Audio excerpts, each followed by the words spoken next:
Kumusta po ang lahat? For today's video guys, magluluto tayo ng fettuccine. Siyempre, uuna ko pa rin ang sibuyas kasi tuwing nagluluto ako, sibuyas po ang inuuna ko. At saka ako po isusunod ang bawang kapag naluto na po yung sibuyas.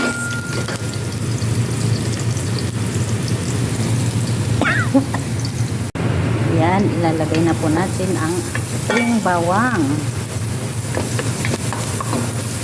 Ayan, nag-aroma na. Nag-brown na po yung sibuyas at bawang. Ganyan lang po siya. Yung hindi masyado brown na brown. Ihuhulog ko na po yung breast chicken na in-slice ko po. Ayan. Kunti lang po kasi kunti lang ang lulutuin ko. Kasi hindi naman daw sila darating lahat ang mga bisita ko. Mamaya na ulit. Ayan, nilagyan ko na ng konting paminta. Tsaka lagyan natin ng konting kasbara.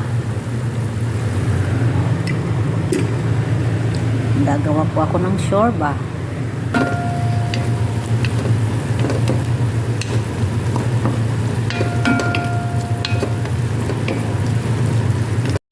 Lagyan na natin ng Maggi powder.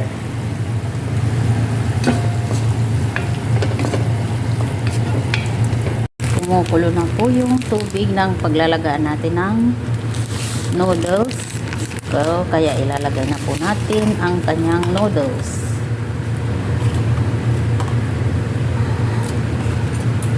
Hindi ko na po siya pinutol-putol kasi para mas maganda kasi pag mahaba. Ayan. Lagyan po natin ng Maggi powder para habang nilalaga sumasarap na.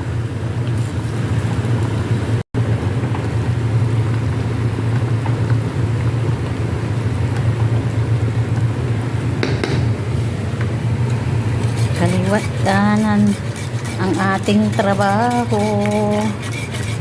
Nandun pa yung isa sa likod na kardero. Yan, nilagay ko na po yung kanyang gulay, sibuyas at bell pepper.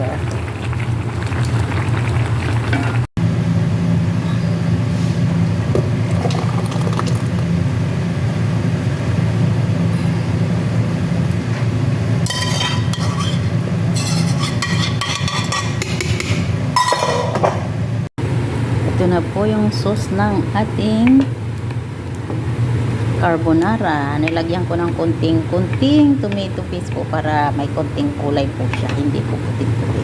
Masarap po siya. Creamy, yummy. Mamaya po natin ilalagay yun para hindi po siya magkaksa.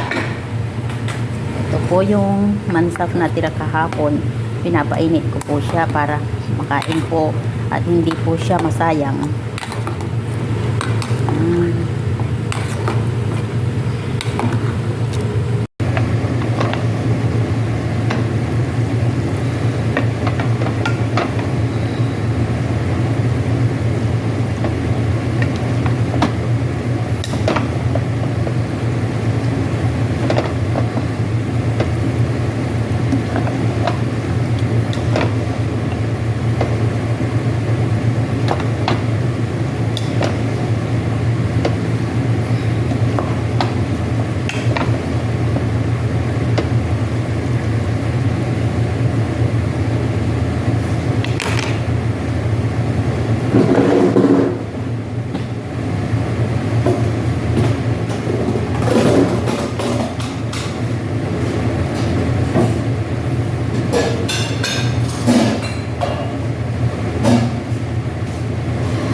Ayan, luto na ang ating carbonara.